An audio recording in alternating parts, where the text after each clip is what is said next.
Cutter master Mustafizur রহমানকে copy করে ভারতের দলের সুযোগ পেয়ে মাত্র ৮ ম্যাচ খেলে বাদ পড়তে হয়েছে ভারতের মুস্তাফিজকে।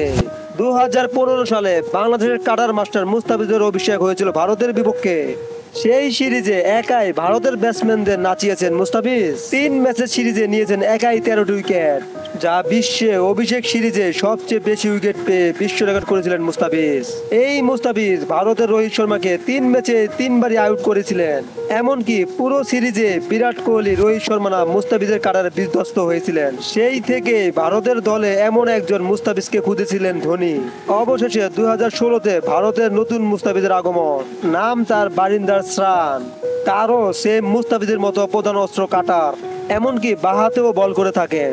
2016 সালে হঠাৎ অস্ট্রেলিয়ার বিপক্ষে অভিষেক হয় তার অভিষেক ম্যাচেই সেইবার আউট করেছিলেন অ্যারন ফিঞ্চ, ডেভিড ওয়ার্নার এবং স্টিভেন স্মিথকে।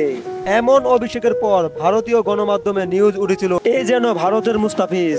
ভারত তাহলে বারিন্দা শ্রানের মধ্যে মুস্তাফিজকে খুঁজে পেল। পরবর্তীতে আইপিএলে মুস্তাফিজের দল সানরাইজার্স হায়দ্রাবাদের সুযোগ পেয়ে যায়। সেই মৌসুমে 14 ম্যাচ খেলে 14টি উইকেট নিয়েছিলেন তিনি। কিন্তু পরবর্তীতে জাতীয় দলে আর বেশি সুযোগ না পাওয়ায় 8 ম্যাচে থেমে যায় ভারতের মুস্তাফিজের বারিন্দার শ্রান।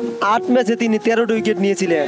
আর বাংলাদেশের কাটার মাস্টার মুস্তাফিজ এখনো পুরো বিশ্বকে চ্যালেঞ্জ দিয়ে খেলতেছেন। সব শেষে এটাই বলবো যে মুস্তাফিজকে কপি করো, কিন্তু মুস্তাফিজ হয়ে যেও না। সব ধরনের খেলার আপডেট পেতে অবশ্যই চ্যানেলটি সাবস্ক্রাইব করে পাশে থাকবেন। ধন্যবাদ।